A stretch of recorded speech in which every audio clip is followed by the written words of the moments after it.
ನಮಸ್ತೆ. ನಾರ್ತ್ ಕರ್ನಾಟಕದ ಊಟಗಳು ಅಂದ ತಕ್ಷಣ ಮೊದಲಿಗೆ ನಮಗೆ ನೆನಪಿಗೆ ಬರೋದೇ ಜೋಳದ ರೊಟ್ಟಿ, ಎಣ್ಣೆಗಾಯಿ ಪಲ್ಯ. ಈ ರೊಟ್ಟಿ ಪಲ್ಯಗಳ ಜೊತೆ ಒಂದಿಷ್ಟು ಚಟ್ನಿ ಪುಡಿಗಳ ಹೆಸರುಗಳು ಸಹ ಕೇಳಿಬರುತ್ತೆ. ಆ ಚಟ್ನಿ ಪುಡಿಗಳಲ್ಲಿ ಅತಿ ರುಚಿಯಾದಂತಹ ಚಟ್ನಿ ಪುಡಿ ಅಂತಲೇ ಹೇಳ್ಬೋದಾದಂತಹ ಶೇಂಗಾ ಚಟ್ನಿ ಪುಡಿಯನ್ನು ಮನೆಯಲ್ಲೇ ಹೇಗೆ ರುಚಿಯಾಗಿ ಆರೋಗ್ಯಕರವಾಗಿ ಸರಳ ವಿಧಾನದಲ್ಲಿ ತಯಾರಿಸೋದಂತ ನೋಡೋಣ. ಈ ಚಟ್ನಿ ಪುಡಿ ತಯಾರಿಸೋದಕ್ಕೆ ಒಂದು ಬಾಣಲೆಯನ್ನು ಬಿಸಿಗಿಟ್ಟು ಅದಕ್ಕೆ 1 ಕಪ್ಪಷ್ಟು ಶೇಂಗಾ ಬೀಜವನ್ನು ಸೇರಿಸಿ ಹದವಾಗಿ ಈ ರೀತಿಯಾಗಿ ಹುರ್ಕೊಂಡು ತಣ್ಣಗಾಗಲು ಬಿಟ್ಬಿಡೋಣ. ಬಿಸಿಯಾದಂತಹ ಬಾಣಲೆಗೆ ಸ್ಟವನ್ನು ಆಫ್ ಮಾಡಿದ ಮೇಲೆ ಸ್ವಲ್ಪ ಕರಿಬೇವನ್ನು ಸೇರಿಸಿ ಡ್ರೈ ರೋಸ್ಟ್ ಆಗೋದಕ್ಕೆ ಬಿಟ್ಬಿಡೋಣ. ತಣ್ಣಗಾದಂತಹ ಶೇಂಗಾ ಬೀಜಗಳ ಮೇಲೆ ಒಂದು ಭಾರವಾದಂತಹ ಕಲ್ಲನ್ನು ಹಗುರವಾಗಿ ಈ ರೀತಿಯಾಗಿ ಆಡಿಸಿ ಸಿಪ್ಪೆಯನ್ನು ಬೇರ್ಪಡಿಸ್ಕೊಳ್ಳೋಣ. ಬೇರ್ಪಡಿಸಿದಂತಹ ಸಿಪ್ಪೆಯನ್ನು ಈ ರೀತಿ ಚಪ್ಪರಿಸಿ ತೆಗೆದುಬಿಡೋಣ.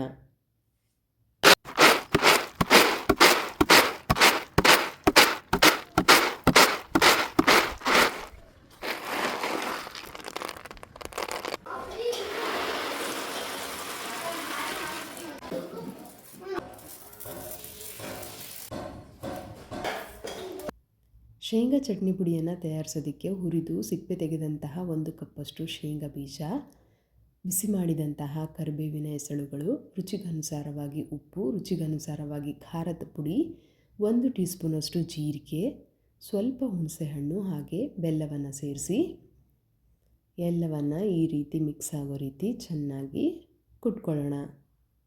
ಈ ಚಟ್ನಿ ಪುಡಿ ಮಾಡೋದಕ್ಕೆ ನಾವು ಹೆಚ್ಚಿನ ಶ್ರಮವನ್ನೇನು ಹಾಕೋದು ಬೇಕಾಗಿಲ್ಲ. ಹಗುರವಾಗಿ ಕುಟ್ಟಿದ್ರೇ ಶೇಂಗಾ ಬೀಜ ತುಂಡಾಗೋಗುತ್ತೆ. ಚಟ್ನಿ ಪುಡಿ ಅರ್ಧ ತಯಾರಾದ ಮೇಲೆ ಅಂದರೆ ಈ ಹಂತವನ್ನು ತಲುಪಿದ ಮೇಲೆ ಅದಕ್ಕೆ ಬೆಳ್ಳುಳ್ಳಿಯನ್ನು ಸೇರಿಸಿ ಬೆಳ್ಳುಳ್ಳಿ ಚೆನ್ನಾಗಿ ಮ್ಯಾಶ್ ಆಗೋ ರೀತಿ ಇನ್ನೊಂದು ಸಾರಿ ಕುಟ್ಕೊಳ್ಳೋಣ.